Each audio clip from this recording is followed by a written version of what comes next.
গোপাল মুখার্জির নির্দেশনায় মহিলাদের নাটক অনিন্দিতা শুরু হচ্ছে। রানাঘাট রূপারূপের মহিলাদের দ্বারা নাটক অনিন্দিতা। পাশের বাড়িতে গেলে না আজ পুরো রণক্ষেত্র বাঁধিয়ে দেবে।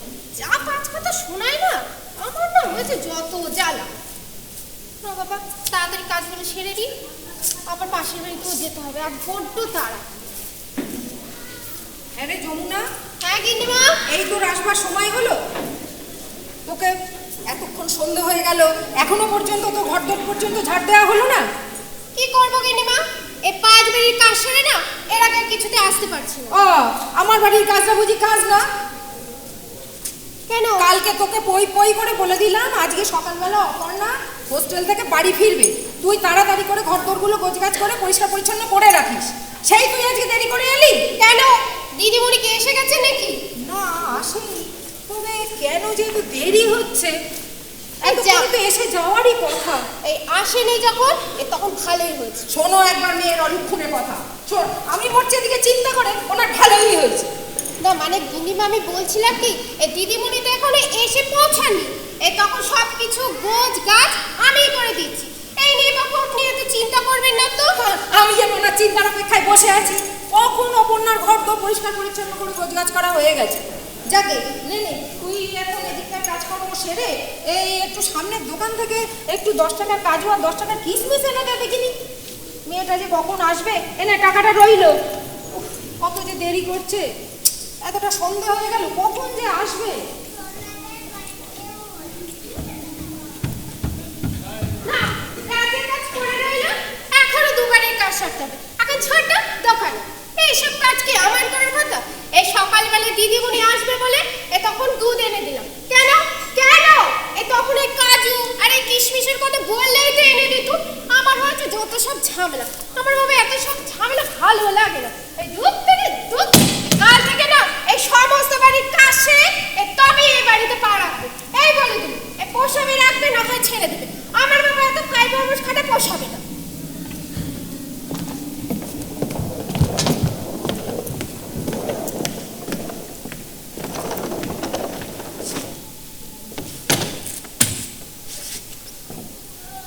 দিদিমণি, এই যে জল, তোমার আসতে খুব কষ্ট হয়েছে না গো? এই নাও। বলছি তোমার শরীর টরীর কি খুব খারাপ করছে নাকি গো? না, ও, এইদিকে তোমার আসতে দেরি হচ্ছে দেখে ওদিকে তো গিন্নিমা একেবারে হাফ ইত্তেশ করে মরছে। এই যাও, এই ভেতরে গিয়ে দেখা করে এসো। এই গিন্নিমা আবার আমাকে দোকানে যেতে বললে। তুমি দোকানে যাচ্ছ? হ্যাঁ, এই তুমি আসবে বলে এই গিন্নিমা তো পায়েস করবে, এই আমাকে তো এই দোকানে যেতে বললে। যাই, আমার জন্য একটা অ্যাসপিরিন বা অ্যানাসিন নিয়ে এসো তো। কি আনতে বললে? ট্যাবলেট, অ্যাসপিরিন বা অ্যানাসিন। ও আচ্ছা, ঠিক আছে, তাহলে টাকাটা দিই। যাই।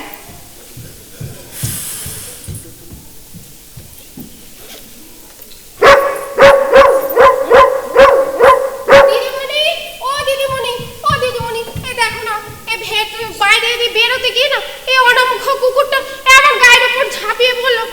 ওকে সামলাতে গিয়ে না তোমার এই ওষুধের নামটাই না ভুলে গেছি। তুমি একবার লিখে দাও, আমি আর ভুলছি না। না, হ্যাঁ দিদিমণি, এই ভালো হয়েছে। এই ওষুধের এই সময় ইঞ্জিন না হয় না, এই যত মুশকিল। তা বলছি দিদিমণি, তুমি ভেতরে গেলে না, এই এখনো বসে আছো এখানে? আমি যাচ্ছি, তুমি যাও। আচ্ছা ঠিক আছে, যাই তাহলে। দিদিমণির ওষুধ আর কিনবার কাজু আর কিছু।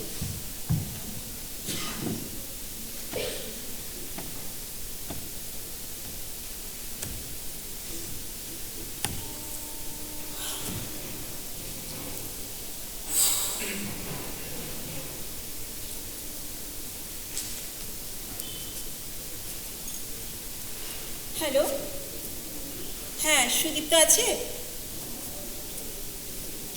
নেই? না না, ঠিক আছে, থাক, আমি পরে ফোন করে দেবো। ঠিক আছে, রাখছি।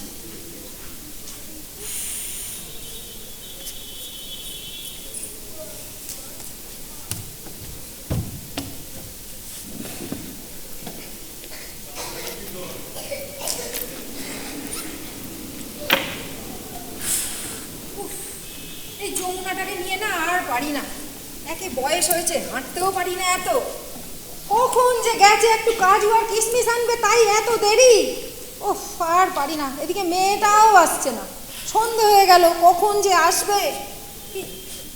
ও মা, তুই কিরে, কখন এলি? কিরে, কথা বলছিস না? শরীর টরীর খারাপ নাকি? না। তবে এত দেরি করে এলি, এত রাত হয়ে গেল।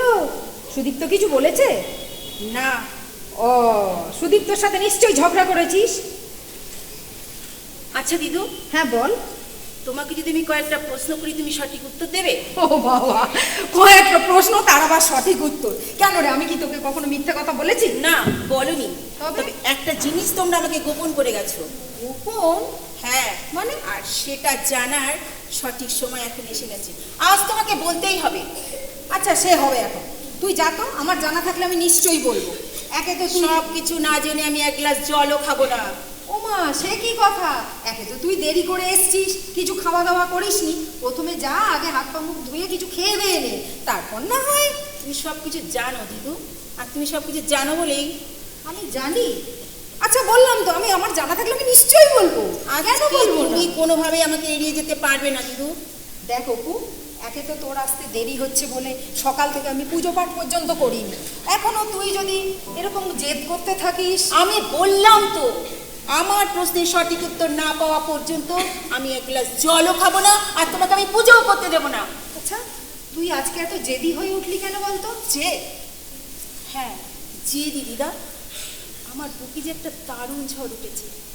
আজ বিকেল থেকে একটা যন্ত্রণা জগদ্দল পাথর হয়ে আমার বুকে চেপে বসেছে। আমার দম বন্ধ হয়ে আসছে দিদা। কি হয়েছে অপু, বল আমার কি হয়েছে? দিদা, দিদা, বল বল সোনা দিদা আমার, বল কি হয়েছে বল। তুমি আমাকে ভালোবাসো? ও মা, সেটা আবার নতুন করে বলে দিতে হবে? তুই বুঝিস না। জানি, আমি রাগ করলে তুমি আমার রাগ করো। তবে আমি না খেলে তুমি আমাকে খাইয়ে দাও। তাহলে? আমি কষ্ট পেলে তুমি তো আমার কষ্ট দূর করো। তাহলে কি হয়েছে? তাহলে আজ তুমি আমার কষ্ট দূর করো দিদা। বল বল কি হয়েছে বল তো আমাকে। না, তা আমি তোমাকে এখন বলবো না। আগে আমাকে প্রশ্নের উত্তর দিতে হবে। আমার যে অনেক অনেক প্রশ্ন, সেই জ্ঞান হওয়ার পর থেকে এই পর্যন্ত অনেক প্রশ্ন, অনেক কৌতূহল আগ্রহী বিষয়ের মতন বেরিয়ে আসতে চাইছে দিদা। আমি আর পারছি না দিদা। কি হয়েছে? কি হয়েছে বল আমাকে, কি হয়েছে? সুদীপ্ত সুদীপ্তকে কিছু বলেছে? হ্যাঁ, ইচ্ছে করলে অনেক কিছুই বলতে পারতো, আর ও বলেনি বলেই না, ও না বলা কথাগুলো আমাকে ভীষণভাবে কষ্ট দিচ্ছে। আমি অপমানে দগ্ধ হচ্ছি দিদা। অপু, আচ্ছা দিদা, হ্যাঁ বল। তুমি সত্যি করে একটা কথা বলবে? হ্যাঁ বল না, আমার জানা থাকলে আমি নিশ্চয়ই বলবো। মা কিসের কাজ করে? মা? তুমি তাহলে বলবে না? না না, তুই তোর মা আসলে জিজ্ঞেস করিস। আমি বহুবার জিজ্ঞেস করেছি, আমি তো জানতাম আমার মা সেলসের কাজ করে। হ্যাঁ তাই করে। না, ওটা মায়ের মিথ্যে কথা। মিথ্যে কথা? দিদা, আমার কি মনে হচ্ছে জানো? কি? এই আসবাবপত্র, এই শৌখিনতা, সব কি দুবেলা দুটো খাই, সব কিছু আমার ঘৃণার পাত্র হয়ে গেছে। সব অপবিত্র, সব ঘৃণ্য দিদা। ছি ছি অপু ছি, তুমি বড় হয়েছো, এভাবে বলতে হয় না। আর কি বলবো দিদা, এখন তো আমি বুঝতে পারছি কেন আমাকে ছোটবেলা থেকে হোস্টেলে রাখা হয়েছে, কেন আমার মা প্রতি সোমবার রাতে বাড়ি ফেরে না, কেন আমার বাবার নির্দেশ, সব কিছু আমার জলের মতো পরিষ্কার হয়ে গেছে। দিদা, আমি যে আমার মাকে ভীষণ ভালোবাসতাম। সে 5 বছর বয়সে আমার বাবা নির্দেশ হয়েছে। আমি তাকে মনে করতে পারি না। আমার যা কিছু আবদার, ও তো সব মায়ের কাছেই ছিল। মায়ের কাছেই তো আছে, মায়ের কাছে তো থাকবে। নমিতাই তো তোর একাধারে মা বাবা সবটাই। জানি মা আমাকে ভীষণ ভালোবাসে, কখনো বুঝতেই দেয়নি যে আমার বাবা নেই। তবে যখন যা চেয়েছি ওকে তাই দিয়েছে। তবে আজ যে বড় বেশি করে সেই ছোটবেলার কথা মনে পড়ছে, তার সাথে আজকের যে আমি কোনো মিলই খুঁজে পাচ্ছি না। কি হয়েছে, কি হয়েছে আমাকে বল না, বল আমাকে। তখন আমার বয়স 9 কি 10। তুমি আমাকে একটা সিনেমা দেখতে নিয়ে গেছিলে। সেই সিনেমায় একটা নর্তকী নাচ ছিল। তখন তো বুঝতে পারিনি নাচটা এতটা কদর্য, অশ্লীল। কেমন যেন নাচটা আমার বেশ ভালো লেগে গেছিল। বাড়িতে এসে সেই নাচটা অনুকরণ করে আমি নেচেই চলেছি। অপু,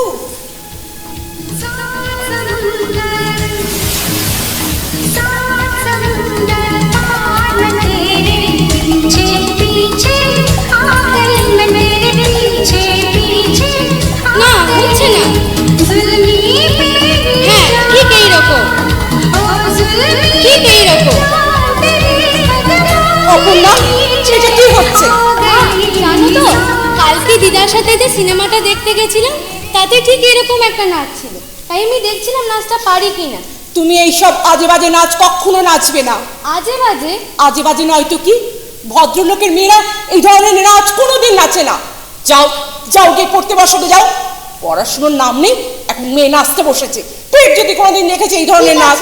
ঠিক আছে, আমি আর এইভাবে এরকম নাচ নাচবো না, কিন্তু তুমি আমাকে সুমির মতো ভালো নাচের স্কুলে ভর্তি করিয়ে দাও, আমি ভালো নাচ শিখবো। না, তোমাকে কোনো নাচ শিখতে হবে না। কিন্তু কেন? আমি বলছি তো না। কিন্তু কেন বলবে তো? আবার প্রশ্ন করছো? নাচ শেখে। তুমি আবার প্রশ্ন করছো? বারে, সুমি কত সুন্দর নাচ শেখে, ওর মা ওকে রোজ নাচের স্কুলে দিয়ে আসে। আমাকে ওর মা বলেছে আমি যদি নাচ শিখি তাহলে উনি আমাকে আর সুমিকে একসাথে নাচের স্কুলে নিয়ে যাবে। আমি তো তোমাকে বলছি তোমাকে নাচ করতে হবে না। কিন্তু কেন? আবার প্রশ্ন করছো? তুমি কেন বলবে তো? এর কথা।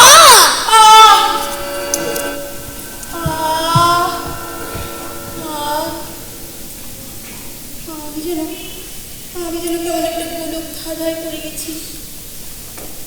আমি ভাবতেই পারছি না এটা কি করে সম্ভব।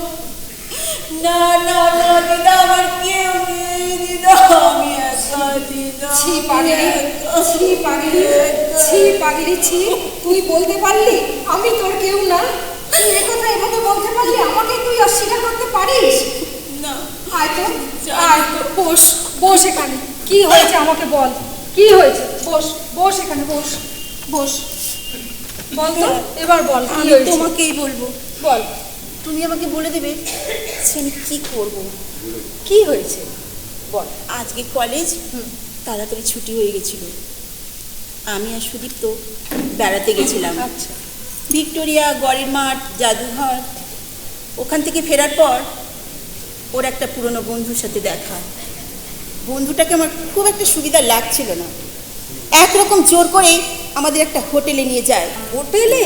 অনিচ্ছা সত্ত্বেও আমি আর সেই হোটেলে যেতে বাধ্য হই। হোটেলে? হ্যাঁ, আর সেখানে বিশ্রী কদাকার পোশাক পরে একজনকে নাচতে দেখেছি দিদা। সে কে জানো? কে? সে আমার মা। দিদা, দিদা, আমার মা হোটেলে ডান্স করে। উত্তর দাও, তুমি জানতে না? বলো, তুমি জানতে না? বলো। জানতাম, জানতাম, জানতাম। আরেও আমি জানতাম একদিন ও তোর কাছে ধরা পড়বেই না পড়বেই। তাই আমি ওকে অনেক আগে থাকতে বলেছিলাম তোকে সমস্ত কথা পরিষ্কার করে জানিয়ে দেওয়ার কথা। তুমি কেন বলনি দিদা? তুমি কেন বলনি যে আমি একজন হোটেল নাচকের মেয়ে? ছি ছি ছি ছি ছি ছি। আমি ছোটবেলায় নাচ করতাম বলে আমার মা আমাকে ধরে মারতো। আর সেই মা ছি ছি ছি, ঘৃণায় আমার সমস্ত শরীর রিগি করছে। ছি। অপু, অপু, ভাই আমার, আমি বলি কি, জানতে যখন পেরে গেছিস কোনো কিছুই আর লুকোনো থাকবে না। আমি বলি কি, তুই বড় হয়েছিস, একটু ধৈর্য ধর। আর কি ধৈর্য ধরতে বলছো দিদা? এখন তো বুঝতে পারছি আমার বাবা নিরুদ্দেশের খবরটাই মিথ্যে। আসলে আসলে আমার কোনো বৃত্তি পরিচয় না না না না, এটা ঠিক নয়, ঠিক নয় অপু, ঠিক নয়। আমি কি করবো দিদা? সুদীপ্ত যে আমার সাথে গেছিল, ও যে সব দেখেছে। ও আমাকে আঙুল দিয়ে দেখিয়ে বলছে ওটা ওটা তোমার মা না। আমি দেখেছি কিন্তু বিশ্বাস করিনি। তারপর লজ্জায় ঘৃণায় অপমানে আমি ওখান থেকে চলে আসতে বাধ্য হয়েছি দিদা। আমার খুব কষ্ট হচ্ছে দিদা। দেখো দিদিনি, আমি এখন কি করি? এই মেয়ে নিয়ে আমি এখন কি করি? হ্যাঁ যমুনা, এসছিস? কি হয়েছে গিনিমা? আরে দেখ না দিদিমণির শরীরটা খুব খারাপ লাগছে। সে কি কথা? তুই একটা কাজ কর দিদিনি, ভেতর থেকে। না, আমার জন্য কাউকে কিচ্ছু করতে হবে না। আমি শুধু একা থাকবো, একা। আমাকে কেউ বিরক্ত করবে না, কেউ আমাকে বিরক্ত করবে না বলে দিচ্ছি। আর যমুনা, হ্যাঁ দিদিমণি। আমার ওষুধটা এনেছো? হ্যাঁ হ্যাঁ এই যে। আর গিনিমা, হ্যাঁ। আপনি কাজু আর কিশমিশ আনতে বলছিলেন। এই যে আমরা কাজু আর কিশমিশ। ঠিক আছে, যাই, ঠিক আছে। আমার আবার অনেক দেরি হয়ে গেল। ঠিক আছে। হ্যাঁ রে যমুনা, বলি তোর ব্যাপারটা কি রে? হ্যাঁ বলি আমার বাড়ির কাজ না, আমরা তোকে পয়সা দিই না। এই তো যাচ্ছি মাসিমা। ও বাবা, যাচ্ছি কি রে? যাচ্ছি কি? এটা কি মগের মুলুক পেয়েছিস? রাত 8টা বাজতে চললো, এখন অব্দি জানলাম না। আর এই বাড়িতে এসে তো ঠিক সবাই একবারে এত কাজ করিস, মাঝখানে আমার বাড়ির বাসন কটা মেজাজ তো কি এত অসুবিধে নাকি? এই বাড়ির লোকের গায়ে একেবারে ফসকা পড়বে। ছি, আপনি এভাবে কথা বলছেন কেন? তা কিভাবে কথা বলবো? ও তো আমার বাড়িতে একটুখানি আগে এলো, তাই আমি তোকে কত কথা শোনাচ্ছিলাম। আমার তো একটু বাসন কুসুম ঘর তোর সর্বস্ব করে রয়েছে। ও আপনার বাড়িতে এইমাত্র তাই তো? হ্যাঁ। এই রীতা, তুই আমাকে বললি না এই 1 ঘন্টা আগে তুই যমুনাকে এদের বাড়িতে ঢুকতে দেখেছিস? 1 ঘন্টা আগে? হ্যাঁ তুই তো বললি 1 ঘন্টা হ্যাঁ যমুনা দেখেছি। এই তো রীতা মিথ্যে কথা বলবে? এই মাসিমা, একদম মিথ্যা কথা বলবেন না। আমি কি মিথ্যা কথা বলছি? তা নয় তো কি? 1 ঘন্টা আগে আমি এই বাড়িতে ঢুকেছি। তবে অবশ্যই 55.5 মতো হবে। অবশ্যই এর মধ্যে যদি ওই দোকানে না যেতে হতো না, এতক্ষণ না এই আমার সমস্ত কাজ এই সারাই হলো। ও বাবা, এর মধ্যে দোকান হাট বাজার, বাবা তাহলে তো দেরি হবে। নে কাজ কর। এরা নিশ্চয়ই তোকে যথেষ্ট টাকা দেয়। এখন দেখ, যদি এনারা তোকে ছাড়ে তাহলে। যমুনা, হ্যাঁ গিনিমা। তুই আজকে এক্ষুনি ওদের সঙ্গে ওদের বাড়িতে কাজ করতে চলে যাবি। না গিনিমা, আমি বাসন কটা মেজে দিয়ে কিচ্ছু করতে হবে না তোকে। আজকে এক্ষুনি ওর সাথে ওদের বাড়িতে চলে যাবি। আসুন, আর একটা কথা বলে রাখি, তোর যদি খুব অসুবিধা মনে হয় 2-4 দিন আগে থেকে আমাকে বলবি, আমি অন্য কাজের লোক খুঁজে নেবো। আমি কারুর কথা শুনতে রাজি নই। রাত দেখানে হলো, আর তোকেও বাবা বলি হারি যাই জন্য একে 10 বাড়ির কাজ করে কুলকন্যারা পাস করে, তার মধ্যে দোকান হাট বাজার। বাপরে বাপ, কি তোকে বলি, আমি কারোর রাগে ধার ধারি না। রাগ দেখিয়ে চলে গেল। আরে মাসিমা, এই রাগ কি উনি সাথে সাথে দেখাচ্ছেন?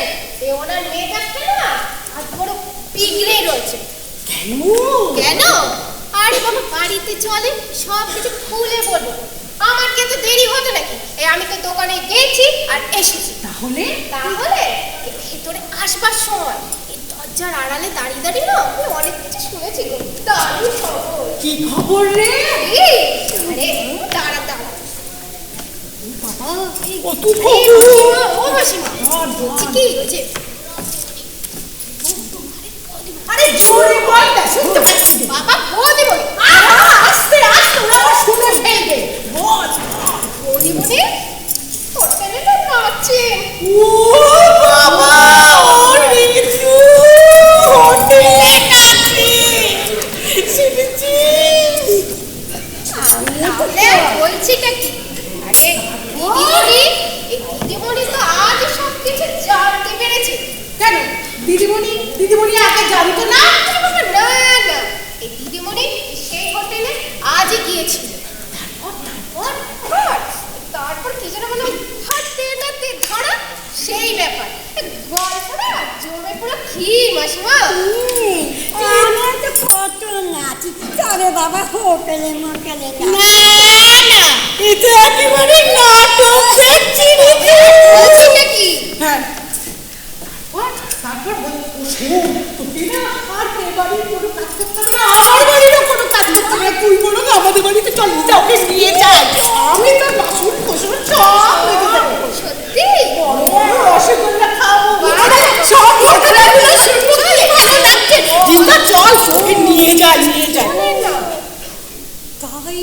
ভাবি রোজ রাতে বাড়ি ফেরা, তারপর এত বাহাচাল্লি আসে কোথা থেকে? আর একটা জিনিস লক্ষ্য করেছিস শ্রীতা, এই 1 বছর হলো ওরা এ পাড়াতে এসছে, কারোর সঙ্গে মেশে না। নেহাতি আমি পাশের বাড়িতে থাকি তাই। যমুনা, কোন হোটেলে নাচে কিছু শুনেছিস? হোটেল? আসলে কি বলুন তো, এসব ইংরেজি নাম তো আমার আবার ঠিক মনে থাকে। মনে চেষ্টা মনে হোটেল হোটেল হোটেল বৌদি বলছি কি বৌদি কি ব্যাপার আপনি? ওমা মা, তুমি? এই যমুনাকে ডাকতে এসেছিলাম। দেখো না, আমার রাত 8টা বাজতে চললো, বাসন কুসুম সব একটু পড়ে আছে, আর তাই খোঁজ নিতে এসে আর কি দেখি। কিন্তু ওই হোটেলের কথা কি যেন বলছিলেন? হোটেল? হোটেল না না, ও হ্যাঁ, হোটেল হোটেল। যমুনাকে আমি বলছিলাম যে এই ভদ্রলোকের বাড়িগুলো কি হোটেল পেয়েছিস? যখন খুশি আসবি, যখন খুশি যাবি, আর এসে একবারে নেট আরম্ভ করবি, এটা চলবে না। যদি আমার বাড়ি আর গীতার বাড়ি কাজ করতে হয়, শুনে রাখো, ঠিক ঠিক সময় এসে কাজ করতে হবে, বুঝেছ? হ্যাঁ মাসিমা, কাল থেকে না এই ঠিক সময় আসবো। এখন আমার 7-5 কত ষোলো হয়ে না তো।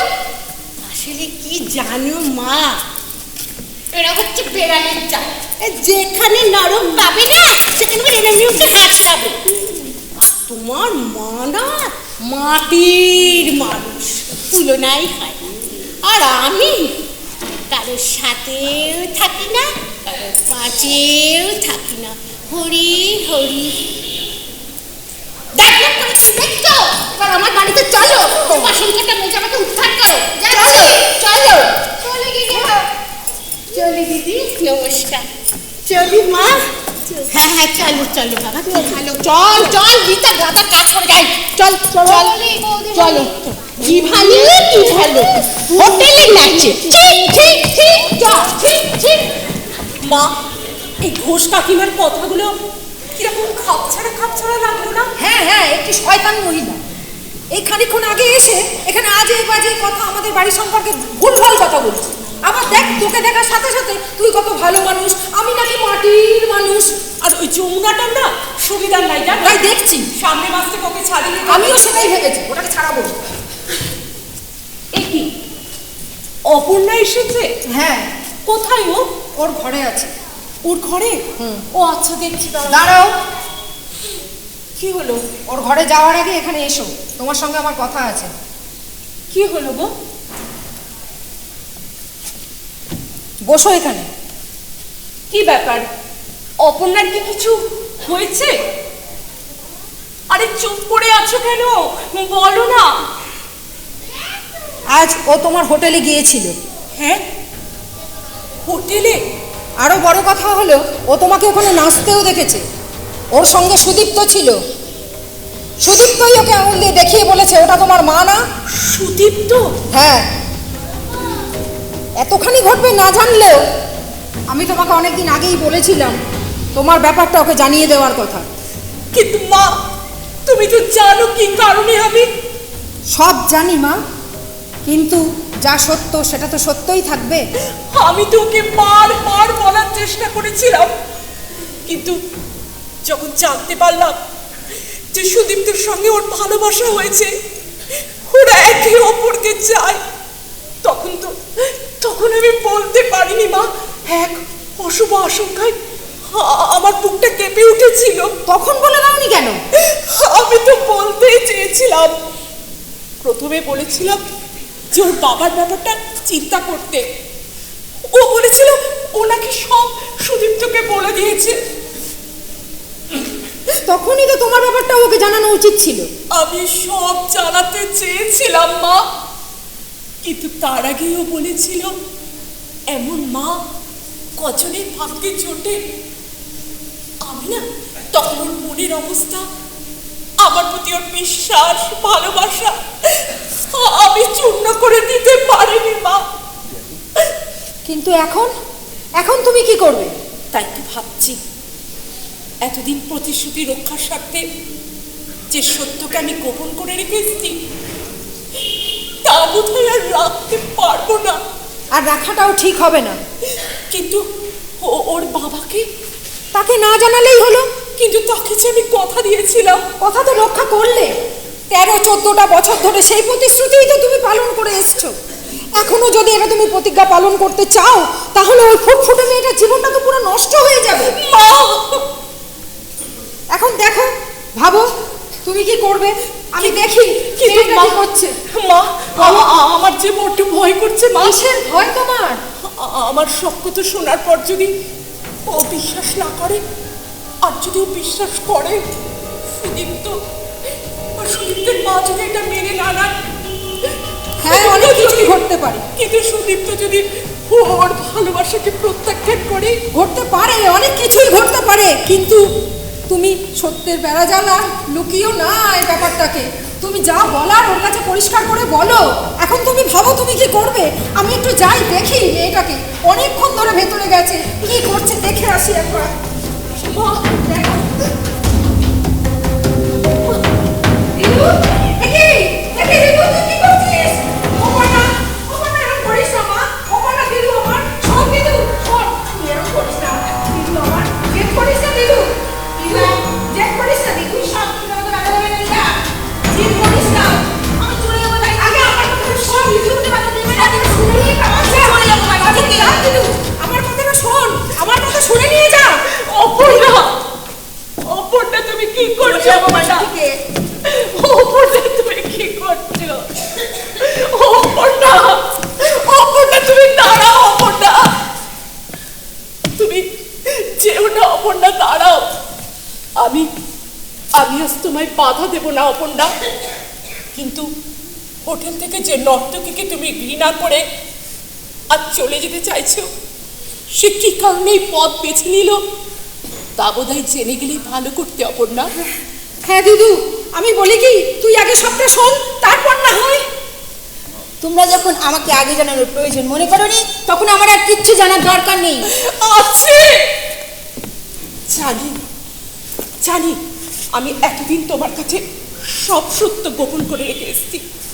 জানি এটা অবশ্যই অপরাধ, কিন্তু এছাড়া যে আমার আর কোনো উপায় ছিল না। অপর্ণা, চমৎকার, উপায় ছিল না, উপায় থাকতে পারে না। তার কারণ ভদ্র পরিবারে তার এসব ঘটে না। ঘটে। তুমি জীবনের কতটুকু জানো অপর্ণা? হাসালে, একটা কলেজে পড়া মেয়ে এই দেহ পশার ব্যাপারটা বুঝবে না, তাই না? চুপ করো অপর্ণা। জানি তুমি আমার সম্পর্কে অনেক কিছু ভাবতে পারো। এটা তোমার অন্যায় নয়, কারণ আজ পর্যন্ত যারাই আমার সম্পর্কে জেনেছে বা জানবে, তাদের প্রত্যেকের কাছে আমি ঘৃণার পাত্র হয়েছি এবং হব। এটাই আমার প্রাপ্য। কিন্তু আজ দেরি হলেও না, তোমাকে সবটা শুনে যেতে হবে। আমার এই ভিন্ন জীবনের ইতিহাস জানতে গেলে তোমাকে তোমার বাবার কথা জানতে হবে অপর্ণা। বাবার কথা? হ্যাঁ, বাবার কথা। এতদিন তুমি জানতে তোমার বাবার নিরুদ্দেশ, কিন্তু না, তিনি এক মানসিক যন্ত্রণায় নিয়ে মুর্শিদাবাদের এক সাধুর আশ্রমে দিন কাটাচ্ছে। কেন? সেটা যে খুব মর্মান্তিক অপর্ণা। একটা দুর্ঘটনায় তার সমস্ত শরীরটা আগুনে ঝলসে যায়, বিশেষ করে তার মুখমণ্ডলটা পুরো তপ্ত হয়ে যায়। সে প্রাণে বেঁচে গেলেও তার এই বিভৎস শরীরটা নিয়ে কোনোদিন আমাদের কাছে আসতে চাইনি অপর্ণা। কি বলছো?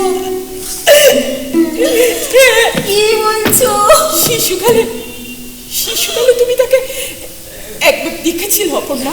আমি দেখেছিলাম। হ্যাঁ, দেখেছিলে। তোমার হয়তো ঠিক মনে নেই। জানো, তুমি না তাকে দেখে ভয় পেয়ে এমন চিৎকার করে কেঁদে উঠেছিলে যে আমি তোমাকে তার কাছ থেকে সরিয়ে আনতে বাধ্য হয়েছিলাম।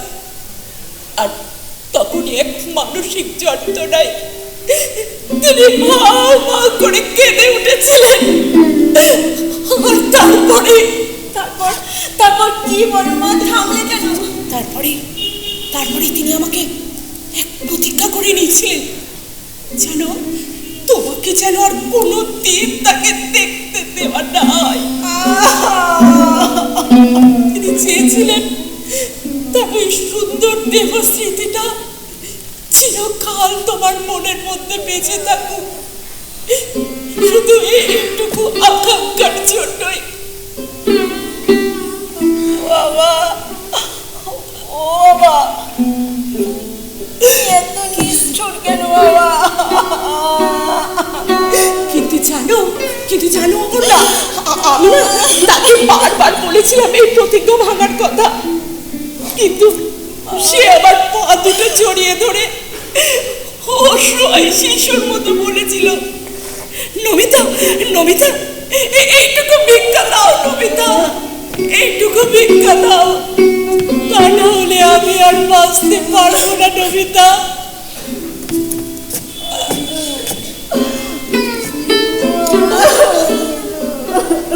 বল মা, বল। আমি ছোটবেলায় বাবাকে দেখে ভয় পেয়েছিলাম বলে আমাকে এত শাস্তি পেয়েছিল। শাস্তি তুই একা পেয়েছিস মা, আমি পাইনি, তোর মা পাইনি। এই দিন হতে 14 বছর ধরে তোর মা সোমবার করে রাত্রিবেলা বাড়ি ফেরে না বলে তোর মনে অনেক প্রশ্ন।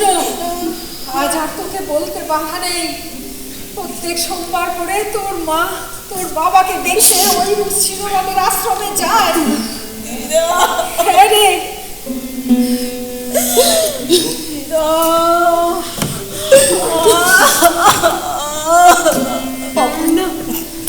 অপর্ণা মা, তোমাকে যে আজকে শেষটুকু শুনতেই হবে অপর্ণা। হ্যাঁ অপর্ণা, তোমাকে যা শেষটুকু শুনতেই হবে। জানো, তোমার বাবার দুর্ঘটনা ঘটার পর একদিকে তার চিকিৎসা ও অন্যদিকে সংসার, নিদারুণ অর্থ সংকট। আমি হন্যে হয়ে টাকার জন্য ঘুরতে লাগলাম, কিন্তু জানো, শিক্ষাগত যোগ্যতা না থাকায় কোথাও একটা চাকরি জোটাতে পারলাম না। ওদিকে তোমার বাবাকে আশ্রমে রাখতে আমার অনেকগুলো করে টাকা লাগতো। আমার দিশাহারা অবস্থা, আমি পাগলের মতো হয়ে গেছিলাম অমরনা। কিন্তু জানো, ছোটবেলায় নাচ শিখেছিলাম। তোমার বাবা আমার সেই যোগ্যতাটাকে কাজে লাগাতে বলেছিল, তাই তোমার বাবার বন্ধুর এক পরামর্শে হোটেলের কাজে নিযুক্ত হলাম। হোটেলের নাচটা আয়ত্ত করলাম, কিন্তু বিশ্বাস করো অপর্ণা, বিশ্বাস করো, আমি এটা চাইনি অপর্ণা। কিন্তু এছাড়া যে আমার কোনো উপায় ছিল না, তোমাকে বাঁচাতে, এই সংসারটাকে রক্ষা করতে, এছাড়া যে আমার আর কোনো উপায় ছিল না অপর্ণা। কিন্তু জানো, আমার এখন চিন্তা ওই সুদীপ্তকে নিয়ে। ও যদি সব কথা শোনার পর তোমার ভালোবাসাকে প্রত্যাখ্যান করে। মা গো, ও মা, আমি তোমাকে না চিনি না অনেক আজেবাজে কথা বলে ফেলেছি মা, অনেক আজেবাজে কথা বলেছি মা গো। ও মা, আমাকে ক্ষমা করে দাও মা, আমাকে তুমি ক্ষমা করে দাও মা।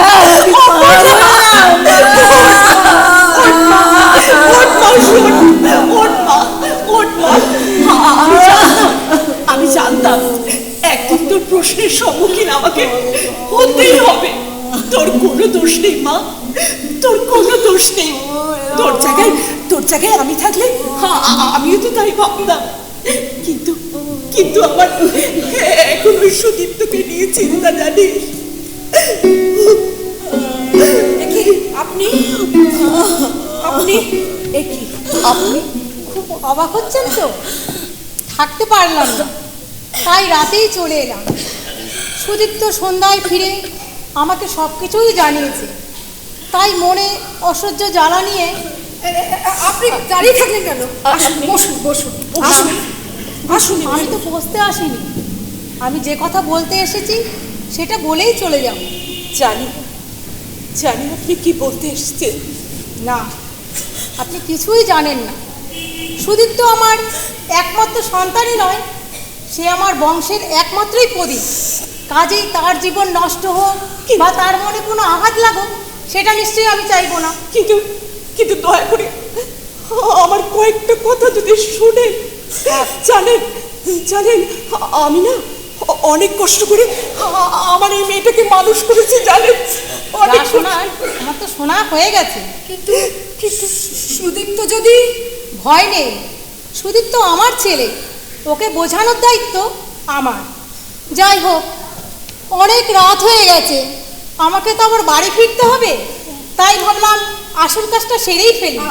আসল কাজ বাড়ি আশীর্বাদটা আসল কাজ নয়। আশীর্বাদ। হ্যাঁ, মা অপর্ণা, একবার ওঠো তো মা, তোমায় আশীর্বাদটা করে যাই।